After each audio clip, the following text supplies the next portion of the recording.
Hi, boys and girls. It's Mrs. Smiley. I hope you're having a wonderful day. It was a little rainy out earlier, and I read you the story of Splat the Cat. Rain is a pain, and rain can be a pain sometimes when you have fun things that you want to do. But it's also good because it helps our flowers to grow and gives us water to drink, and it's good for our environment too. So this is another Splat the Cat book I wanted to share with you today. So it's kind of fun because you can compare and contrast these two books and think about, wait a minute, that's the same about these books or that's different. And we've read a lot of Splat the Cat books this year because he's so funny that we kept reading them, and we have lots of Cat books for lots of different holidays too. So this is kind of a quirky one. It's an I Can Read book. Has a little number 1 on there, and it's called Splat the Cat and the Duck with No Quack. You heard that right.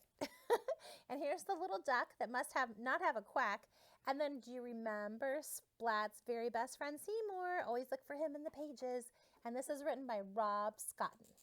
Love Splat the Cat books. Okay, so first we have our title page. If I can get the book to open to it. There we go. There's our title page. Splat the Cat and the Duck with No Quack. So let's put on your listening ears. I'm going to put my glasses on so we can read. Here we go. Here's our first picture. Splat's bike went clickety-clack as he rode along a bumpy track to cat school. Suddenly, the wheel of the bike got stuck in a crack. Right there, see the crack? And his bike wheel just got stuck in there. And uh-oh, look, make a prediction. What's going to happen to Splat? And did you hear any rhyme in there? Clack, track. That rhymed. With a whack and a smack, Splat tumbled onto the track. Splat found himself nose to beak with a funny duck. The funny duck had a little book. The duck gave Splat a funny look. What rhymed with look? Book. How odd, said Splat. This duck was strangely quiet. A duck lacking in quacking, said Splat. Now the word lacking means you don't have, if you're lacking something, you don't have it. So he's lacking in quacking. That's not right.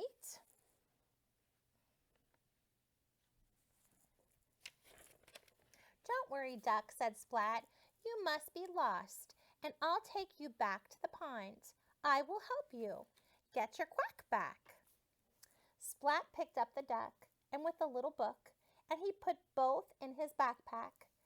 Take care in there, said Splat, and don't sit on my fish stick snack.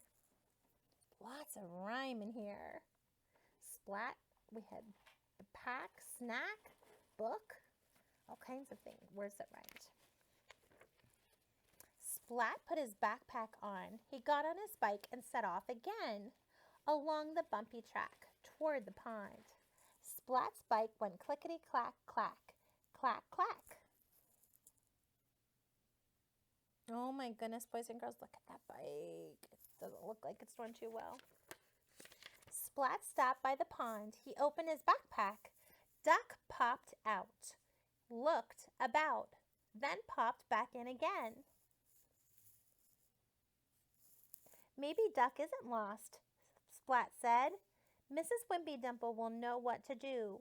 And Splat wobbled his way back to the track to Callie's cat school.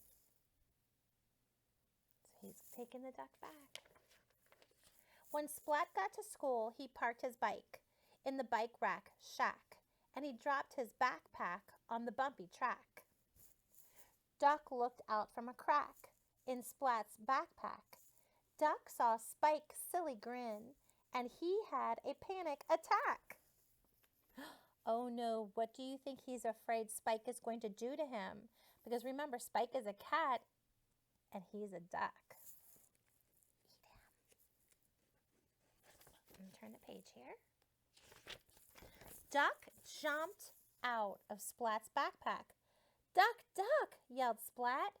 Where, yelled Plank, looking blank. Too late. Splurf.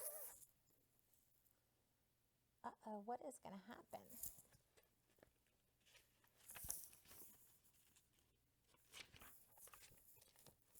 The duck with a little book sat on Plank's head. No quack, said Splat. No quack? Asked Spike. No quack? Asked Plank. No quack, said Splat. A duck lacking and quacking, said Spike and Plank. That's not right.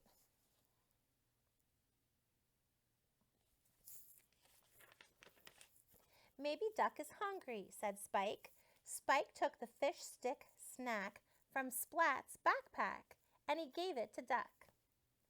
But Duck didn't bite, so Spike ate the fish stick and snack himself. He ate Splat's snack, didn't he? Maybe Duck is sad and needs to be cheered up, said Plank. Plank made a funny face. Duck didn't laugh. Duck didn't even grin. Now remember, grin is a smile. Plank's funny face stayed stuck.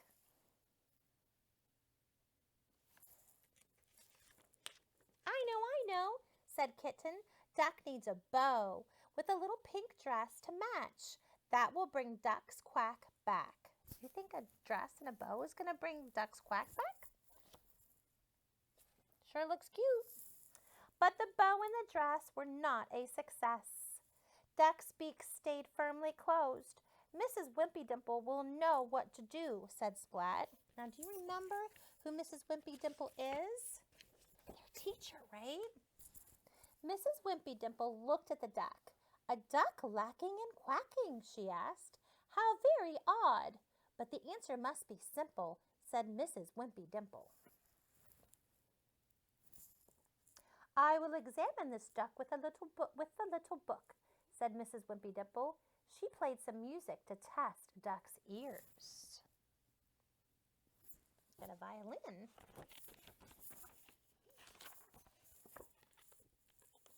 Duck danced a merry duck dance. Duck's hearing is all right. Maybe the problem is Duck's eyesight, said Mrs. Wimpy Dimple. Mrs. Wimpy Dimple pointed to a chart. Duck just looked blank. She looked closely at Duck. I see, she said, but I don't think Duck does. Uh-oh. Maybe Duck can't see very well.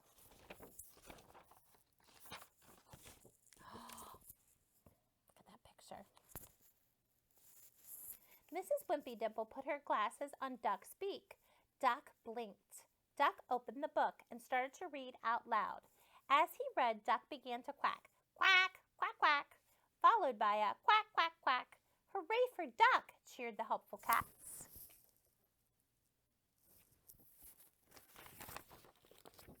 Quack, quack, quack, quack, quack, quack, quack. Duck's quack was back, and that was that. What a fun story with lots of good rhyme. Lots of rhyming words were in this story. And this was kind of nice. It was a nice story about Splat helping a friend, well, actually a new friend that he had just met, Duck, and helping him to solve his problem. And did they solve Duck's problem at the end of the story? They sure did. So we could break the story up into the beginning, the middle, and the end.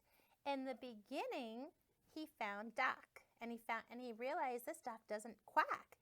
In the middle, he was trying to help Duck solve this problem and to see if he could help Duck find his quack again.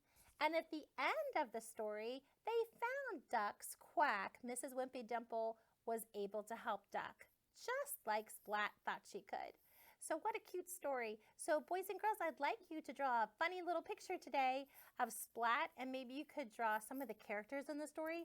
There was the pretty little Miss Little Kitty that was in the story that we know Splat always had the crush on. You had Plank, you had Spike, you had, of course, the duck, and then Seymour was in here, and Mrs. Wimpy Dimple, who solved our problem. So draw a nice little picture and write some sentences to go with it. Thank you, boys and girls, for being such great listeners. Have a good day.